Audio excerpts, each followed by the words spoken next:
देखो, linear partial differential equation of second and higher order with constant coefficient. मतलब कहने का क्या है, यहाँ पर लीनियर पार्शियल डिफरेंशियल इक्वेशन होगी,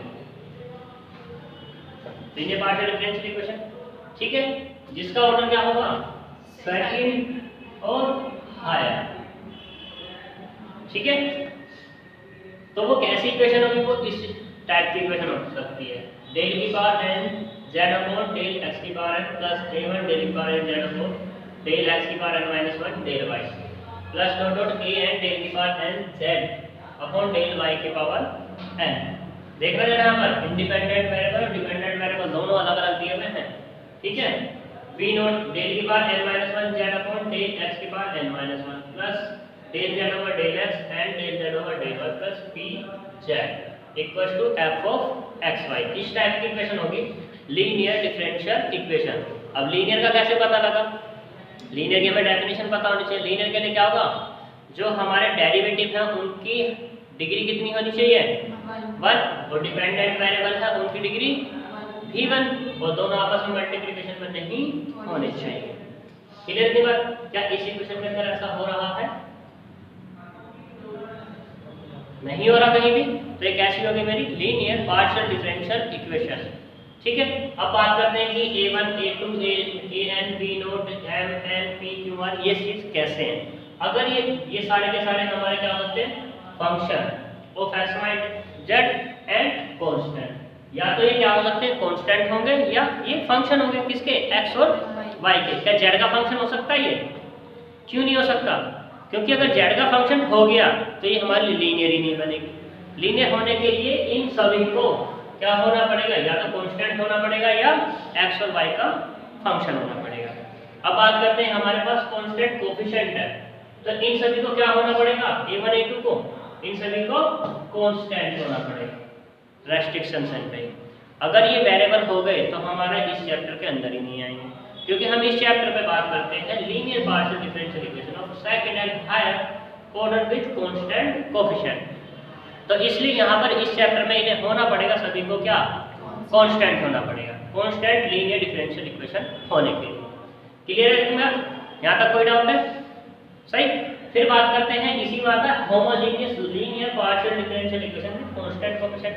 कांस्टेंट कोएफिशिएंट तो आ गया, क्योंकि चैप्टर ये चल रहा है तो इसकी तो थोड़ी देर के लिए बात ही खत्म कर देता हूं।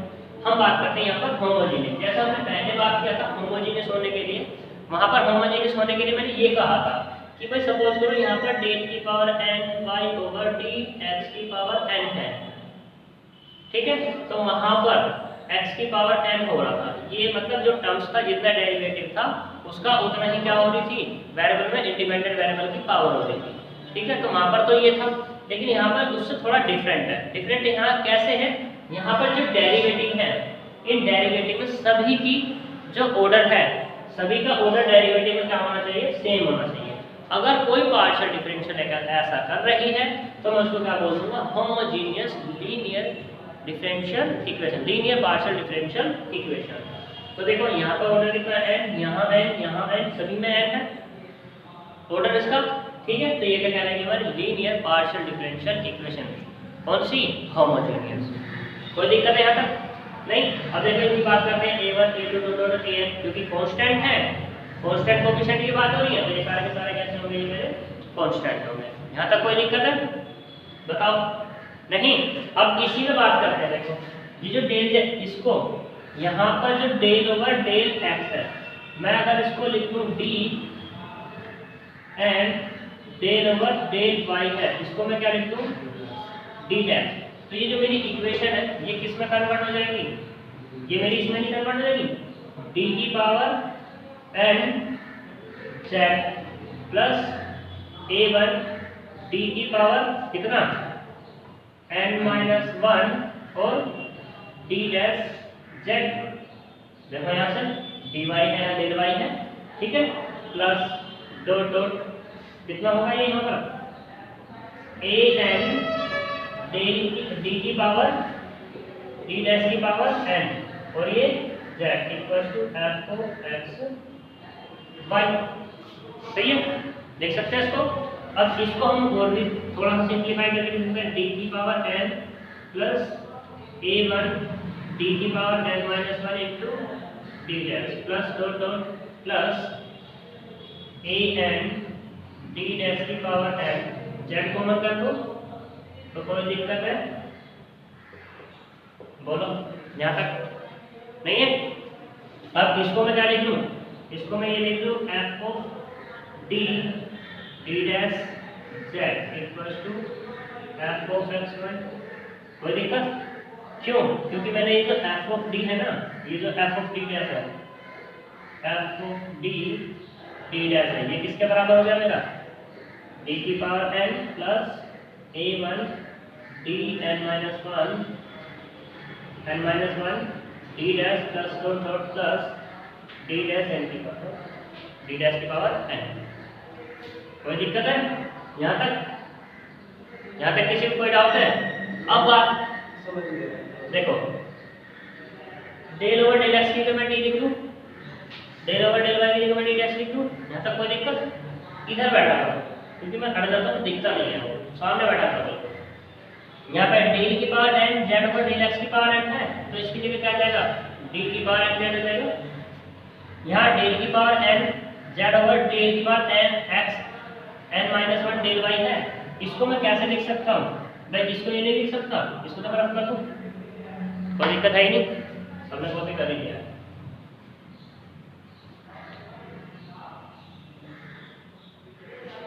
तो यहाँ पर ये लिखा है डेल की power n Z over del x की पावर n माइनस वन और ये डेल वाई।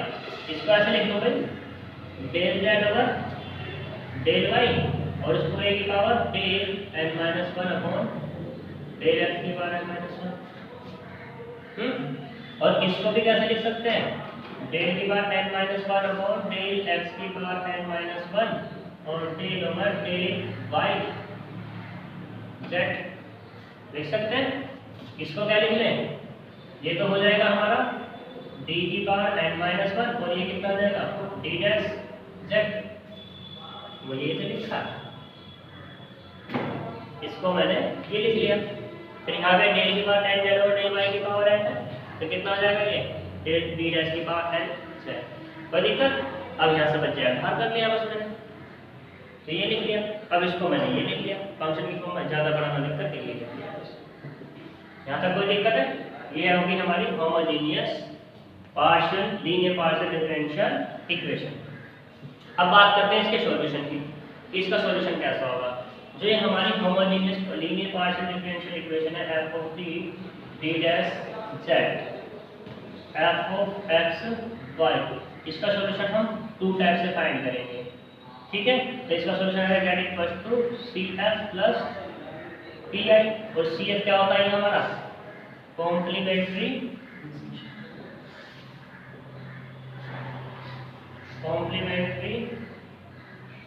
फंक्शन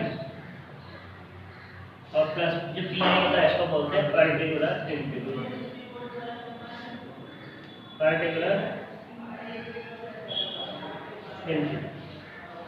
कोई दिक्कत है यहाँ तक? इसको हम किस टाइप से सॉल्व करें? यहाँ तक कोई दिक्कत नहीं? ये तो तुम्हारा कॉपी करने में चल जाएगा, इसको तरफ करो। अब बात करते हैं कि भाई सी एफ कैसे फाइंड हो, पी आई कैसे फाइंड हो। भाई हमें सॉल्यूशन करना है होमोजेनियस इक्वेशन का, तो वो हम कैसे फाइंड करेंगे? ठीक है, तो उसके लिए पहले मुझे फाइंड करना पड़ेगा क्या? C F. पहले केस में सी एफ ही फाइंड कर लेंगे। ठीक है, तो सी एफ फाइंड करने के लिए देखो हमारे पास क्या है, F of D D dash equal to कितना है? डी की power n plus A one D की power n minus one D dash plus dot dot plus A N D dash की पावर n। ये है, इसको फैक्टराइज करो तो इसके कितने फैक्टर होंगे? n फैक्टर होंगे। तो सपोज करो वो मैंने ये कह दिए d माइनस ए वन डी डैश, दूसरा d minus A two d dash dot dot d minus A N D dash. ये हो गया इसका फैक्टर। क्लियर है ना? ठीक, अब ये किसके बराबर आया, F of D D dash के बराबर आया। ये जब फैक्टर हो जाएंगे तो जो हमारी इक्वेशन बनेगी वो इक्वेशन 1 जो थी, इसको कोई नाम दे देना 2, ठीक है, बाय 2 से बाय 2 क्या बन जाएगी मेरी, ये तो बनेगी मेरी d minus A one D dash d minus A two d dash dot dot d minus A N D dash z बराबर एफ ओ एक्स वाई। कोई दिक्कत? तो अब यहाँ बनाएंगे हम ऑक्सिलरी इक्वेशन। क्या बनाएंगे, ऑक्सिलरी इक्वेशन। ऑक्सिलरी इक्वेशन में बनाने के लिए यहाँ पर हम पुट करते हैं d equals to m and d dash equals to 1। ये स्पेशल केस है, जो d डैश है उसको 1 ही पुट करेंगे और d को m पुट करेंगे। तो देखो भाई ये क्या बन जाएगी मेरी, m माइनस ए वन m माइनस ए two dot dot m minus ए एन जेड बराबर, ये होगी एंड एक चीज और लिखते हैं ना यहाँ पर, d बराबर m d डैश बराबर 1 and f of x y equals to 0 put करें तो क्या हो जाएगा मेरा, 0 हो जाएगा। अब z तो 0 हो नहीं सकता, तो क्या 0 होगा, सिर्फ a तो होगा m माइनस ए वन m माइनस ए two dot dot m minus ए एन बराबर 0,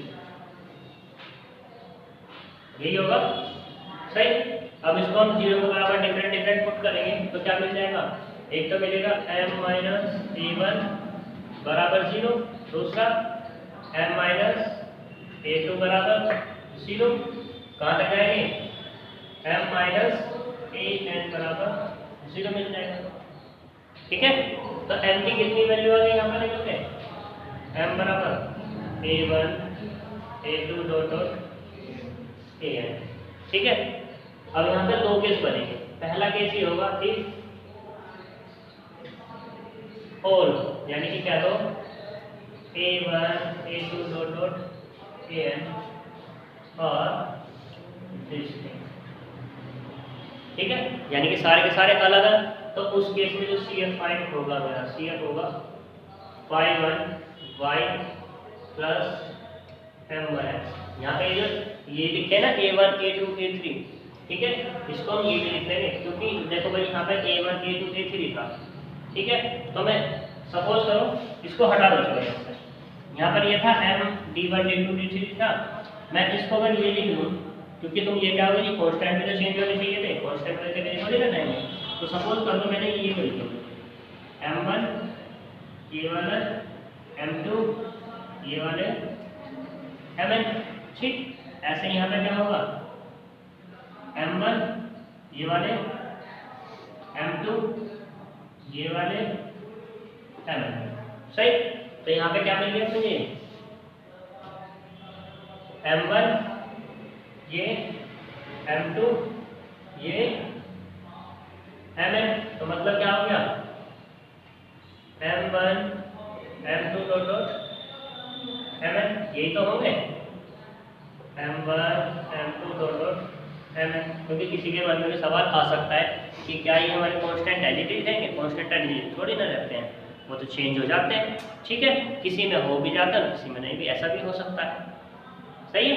तो देखो if m1 m2 mn distinct, यानी कि m की n वैल्यूज निकली हैं, ये सारे के सारे क्या हो अलग, अलग से मतलब इसका क्या होगा, ये भी तो कह सकते हैं कि m1 बराबर ना हो भाई m2 के, ये बराबर ना हो m3 के, और ये बराबर ना हो किसी के, आपस में कोई भी बराबर ना हो, ठीक है। तो उस केस में क्या निकलेगा phi one phi two y plus m2 x plus dot dot plus phi n y plus, ये हमारा सी एफ फाइनल है, सही है। अब दूसरे केस में क्या है, इफ सपोज करो कि m1 बराबर किसके हो जाए m2 के एंड और डिस्टिंक्ट, या ऐसा कह दो and m3 m4 dot dot m n r district, ये सारे के सारे अलग हैं, तो उस केस में सी एफ जो मेरा फाइंड होगा वो होगा phi one Y plus m x. भाई ये एम वन एम टू है, तो मैं अगर किसी के बराबर मान लूँ सेम होगा तो मैंने एम मान लिया, या कुछ भी मान सकते हो तुम। तो m x plus x phi two y plus m x plus phi three y plus m three tens plus dot dot plus phi n y plus m n x. सिर्फ चेंजेस कहाँ आएगा, सिर्फ चेंजेस इन में आएगा, x की multiply हो जाएगी। ठीक है, क्लियर थी बात? हाँ, अगर सपोज करो 3 हो गए, 3 हो जाए तो ये हो जाएगा मेरा सी एफ 3 के लिए c f equal to phi one Y plus m x plus x phi two y plus m x plus x square phi three y plus m x plus phi four y plus m four x plus dot dot plus phi n y plus m n x. समझ में आ रहा है? 2 हो गए तो कहाँ तक गए हम, x तक गए। 3 हो गए तो एक्स स्क्वायर। अगर सपोज करो 4 बराबर हो गए तो x की पावर 4 आ जाएगा, x की पावर 3 इंटू 5 होगा। 5 हो गए तो x की पावर 4 y 5 हो जाएंगे। क्लियर है इतनी बात? ये हमारा CF फाइंड करने का तरीका है। यहाँ तक कोई दिक्कत? इसमें किसी को कुछ पूछना है? पूछना है तो पूछ लो, अगर अदरवाइज कॉपी कर लो। ठीक है,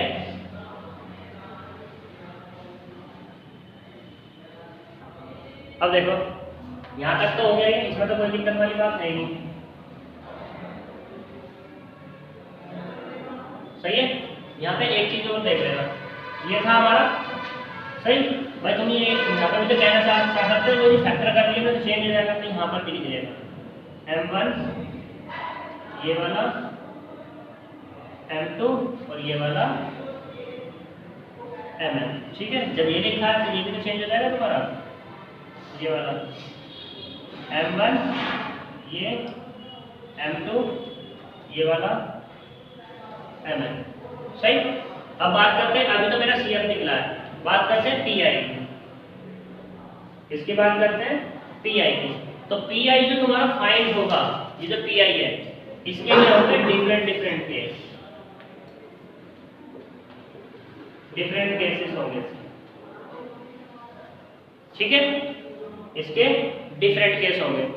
अब यहाँ पर जो हम पहले बात करेंगे पहले वाले में, तो यहाँ पर सभी में f of x y बराबर 0 हो रहा होगा। ठीक है, जब f of x बराबर 0 हो रहा होगा तो इसका मतलब जो आएगा तुम्हारा z बराबर CF प्लस PI। ठीक है, तो z इक्वल टू CF, तो तुम्हारी कुछ ना कुछ वैल्यू देगा, और ये वाला क्या होगा 0। पहली एक्सरसाइज के लिए है तुम्हारा ये, तो यहाँ पर तुम्हारा ये सॉल्यूशन आ जाएगा, ये वाला z equal to this. Question बताता हूँ, उससे क्लियर हो जाएगा। सही है, क्वेश्चन से कर लेना क्लियर। अब देखो क्वेश्चन एग्जांपल है हमारा 2r plus 5s plus 2t equals to 0। ये क्वेश्चन दिया हुआ है। ठीक, इसको मैं कैसे लिख सकता हूँ? r का मतलब क्या है यहाँ पर, del two z over del x square होता है प्लस 2 नहीं 5 है, तो 5 s का मतलब क्या होता है, del two z over del x del y plus t का मतलब क्या होता है 2 del two z over del y square बराबर 0। तो इसको और कैसे लिख सकते हैं हम, 2 d स्क्वायर लिख सकते हैं z plus 5 d d dash z plus 2 D dash का स्क्वायर बराबर 0 और ये जेड भी है साथ। ठीक है, कैसे? तो देखिए यहाँ पर जो r है वो तो क्या है del two z over del x square. s क्या होता है del two z over del x del y. t कितना होता है del two z over del y square. और d बराबर कितना लिया मैंने डेल ओवर डेल एक्स। और d डैश बराबर कितना लिया है डेल ओवर डेल वाई। कोई दिक्कत? ये तो यहाँ पे दिया हुआ है और ये एस आर एस टी होता है इसके बराबर। स्टार्टिंग में पार्शियल स्टार्ट की थी जब मैंने बताया था कि r बराबर होता है del two z over z का 2 बार डिफरेंशिएशन करता है इसके रिस्पेक्ट में, तो क्या मिल जाएगा मुझे r मिल जाएगा। और z का x y के रिस्पेक्ट में करेंगे तो s मिलेगा और z का y के रिस्पेक्ट में 2 टाइम करेंगे तो t मिलेगा। ये होता है हमारा। ठीक है, अगर कहीं भी r s t लिखा हुआ है तो मतलब ये है। क्लियर है बात? अब देखो यहाँ पर इसको मैं कैसे लिख लूँ 2d square plus 5d d dash plus 2d dash square z equals to 0। इसे डाल दो equation number 1। Auxiliary equation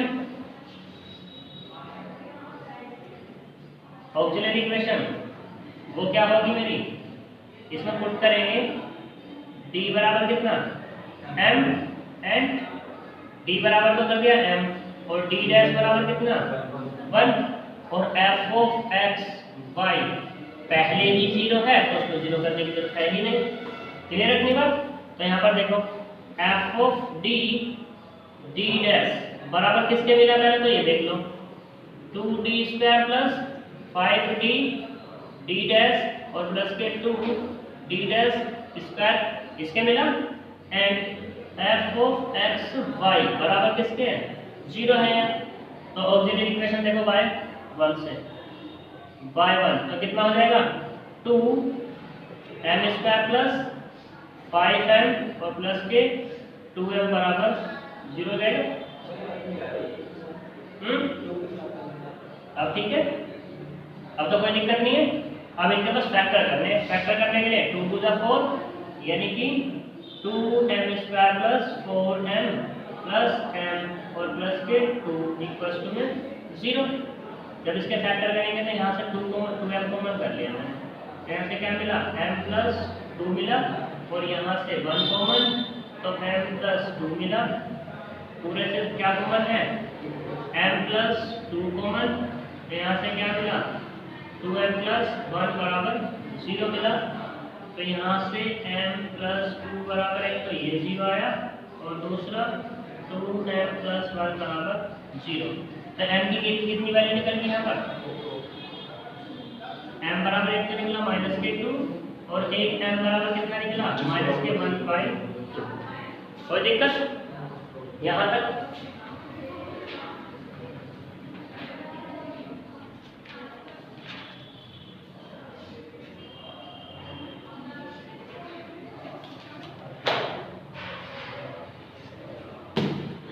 since m1 बराबर कितना है 2 माइनस के और m2 बराबर कितना है माइनस के 1/2 और n कैसे है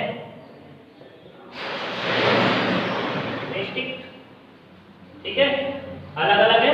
तो इसके लिए कॉम्प्लीमेंट्री फंक्शन क्या मिलेगा 5(1) y plus m1x plus 5(2) y plus m2x, क्योंकि 2 मिले हैं तो 2 तक ही तो जाएंगे इसलिए 5(1) y की m की वैल्यू रखो कितनी माइनस के 2x plus 5(2) y minus 1/2 x। ये क्या मिला तुम्हें CF। ठीक, चाहो तो तुम यहीं पर CF पर रहने तो ऐसे भी लिख सकते हो 5(1) y minus 2x plus 5(2) 2y minus k x upon में 2। इसे कोई एक नया फंक्शन भी मान सकते हो तुम अपना, क्योंकि 5(1) y माइनस 2x प्लस कितना मानो कोई अदर मान लो या इसे ही रहने दो, तुम्हारी मर्जी की बात है। वैसे मैं तो अलग ही मानूंगा। 2y माइनस के x और ये वाला cn। अब बात किसकी करते हैं, pi की। यहाँ पे लिख लेना 4cn और यहाँ पर 4pi। तो देखो pi निकालने के लिए 1 ये निकलेगा f of d dash of f of xy, क्योंकि ये 0 तो पूरा का पूरा 0 0। ठीक है, तो इसलिए हम डायरेक्टली लिख लेते हैं यहाँ पर कि pi इक्वल्स टू 0। ठीक है, कंप्लीट सॉल्यूशन ऑफ किसका, इक्वेशन 1 का। तो वो क्या होगा, z equals to cf plus pi। तो यहाँ से क्या मिलेगा, z बराबर cf कितना है 5 y minus 2x plus 5 2y minus k x और प्लस के 0। ऐसे लिख सकते हैं z equals to 5 y minus 2x plus 5 2y minus k x। ये तुम्हारा सॉल्यूशन है। यहाँ तक कोई दिक्कत है? अब differential equation homogeneous linear partial differential equation solve हो गई यहाँ तक। क्योंकि देखो यहाँ पर f ऑफ कहाँ है, क्या लिखा, ये f ऑफ xy बराबर क्या है 0 है। अगर ये नॉन जीरो होता तो मेरा pi निकलेगा। अगर कहीं भी f ऑफ xy 0 हो रहा है, कहीं भी f ऑफ xy बराबर क्या हो रहा है 0 हो रहा है, तो pi हमारा 0 ही निकलेगा। ये नहीं, ये देखो 2y माइनस x है ना, तो इसको एक अदर फंक्शन लिख दिया मैंने उस पूरे को पाई। अब ठीक है, सही, बस मैं चेंज करके उसको और क्या करना। जैसे वहां पे लिखते थे ना कि ये जो c1 था इसको लिख लेते थे c2/2, या ऐसे क्या लेते थे ये c1 जो था c2 लिख लेते थे, ऐसे ही यहाँ पर ही है। सही है, और कुछ भी नहीं है। यहाँ तक कोई दिक्कत, चलो वो भी करो।